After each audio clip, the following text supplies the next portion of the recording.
Students, today we're going to expand a little bit further into exponents by going into the quotient rule. Now hopefully that word is kicking around in your memory somewhere. You should remember that the quotient is the answer to a division problem. So today we're going to be dealing with exponents and division, more specifically exponents and fractions. So before we get into this, I'd like to explore the basics of fractions by looking at a fraction like this, 4 over 4.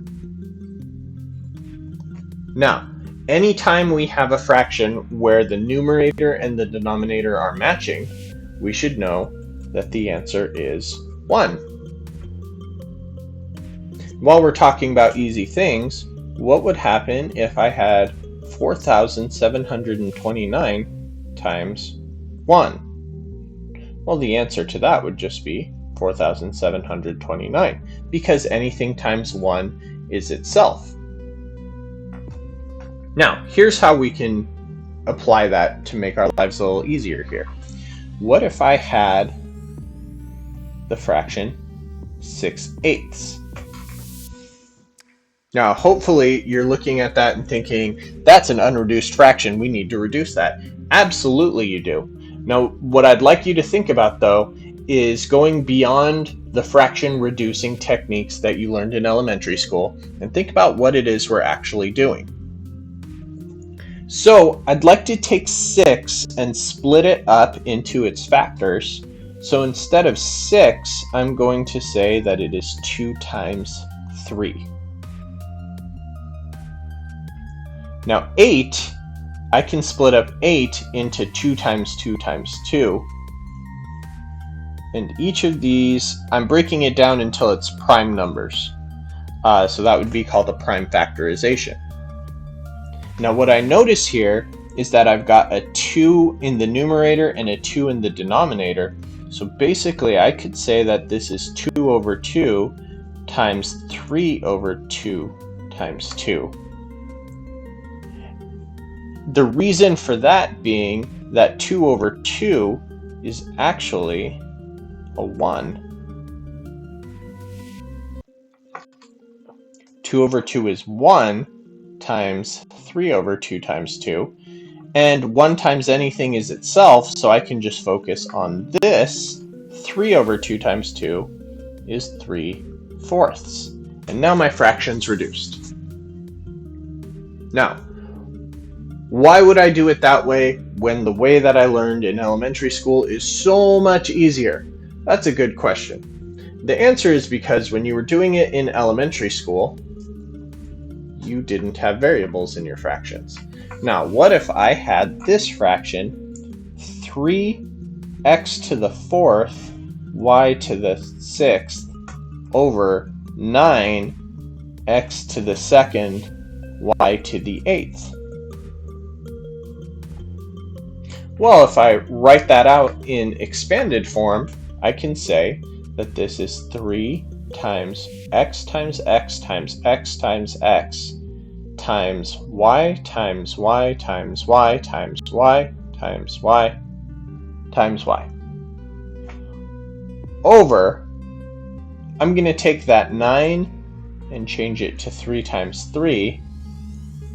X times x times, I'm going to move this over here so they line up. 1, 2, 3, 4, 5, 6, 7, 8 y's. Now, once I look at that, what I notice here is that I've got a 3 in the numerator and the denominator.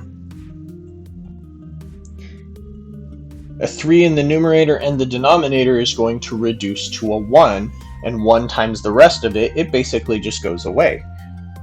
I'm also noticing that that happens again with the x's, and it happens again with the y's.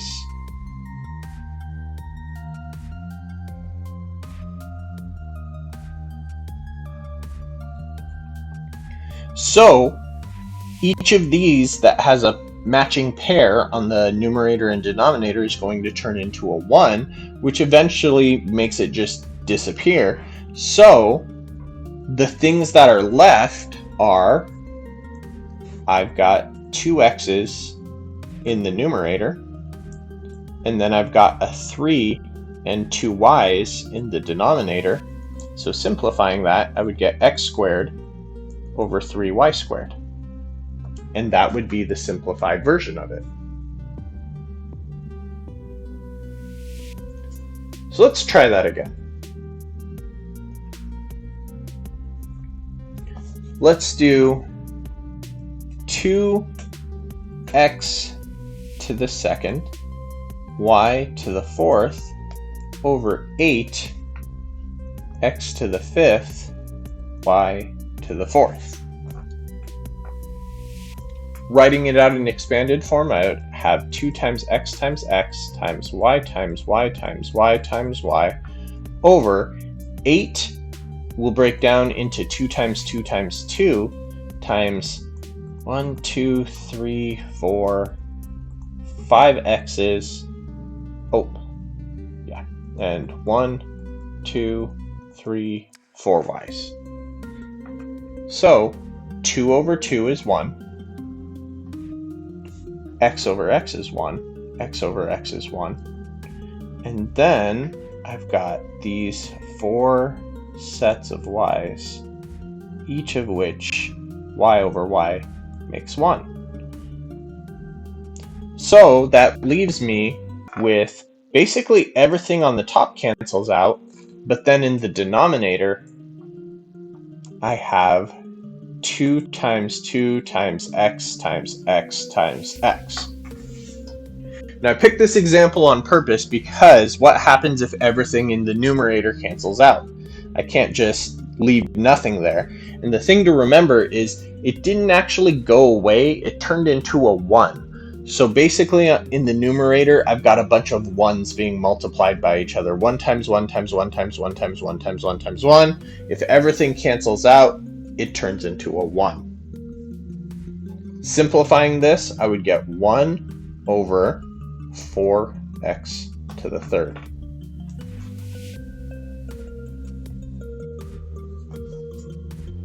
Now, just like the other times, we should be thinking, how could I speed this up? And this is where the actual quotient rule comes into play. So if we have something like 32x to the 50th, y to the 132nd, over 24x to the 30th, y to the 57th. Now, this is another case where it would be inconvenient for us to write all of this out. So I'm just going to look at it in individual pieces. If I have 32 over 24, we can actually go back to our elementary method of reducing right here. 32 and 24, 8 goes into both of those. So 8 goes into 32 4 times, and 8 goes into 24 3 times. So I'm just going to come down here and say that 32 over 24 reduces to 4/3. Now if we look at the x's, if I were to actually write out 50 x's in the numerator and 30 x's in the denominator and match them all up, I think we can abstract that idea to think what would actually happen. And what would actually happen is I would have 50 in the numerator, and after 30 of them canceled out, I would have 20 left. So what math is that we just did? We just did 50 minus 30. So there would, there would still be 20 left in the numerator. Excuse me. In a similar way, if we were to think there are 132 y's in the numerator and 57 y's in the denominator, we could easily say that we're just going to subtract them and say there are 75 left, and then think, would those be in the numerator or the denominator? Well, in this case, there were 132 y's to begin with in the numerator. We took 57 away. So that means the 75 would remain in the numerator. So, for the quotient rule,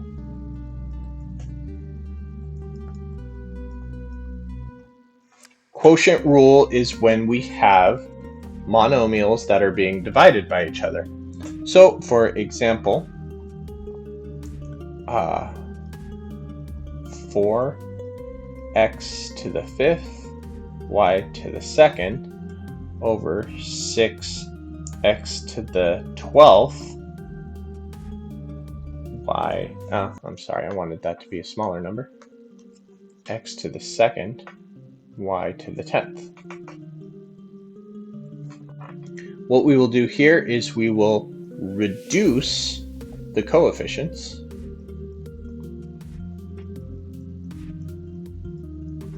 and then we will subtract the exponents.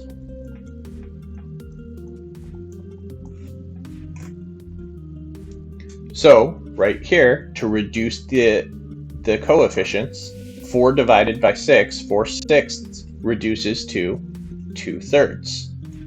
Now I feel like I should note right here that sometimes you can't reduce them. So for example, if it was already 2/3, I can't reduce it any further, so I would just leave it as 2/3. Subtracting the exponents, I would go 5 minus 2 is 3, and then the 5 was in the numerator, so that means this would be x to the 3rd in the numerator. Now with the y's, I've got 2 y's in the numerator and 10 y's in the denominator, so after they cancel out, the rest of the y's will be in the denominator, which means this would be y to the 8th in the denominator, and this would be my answer.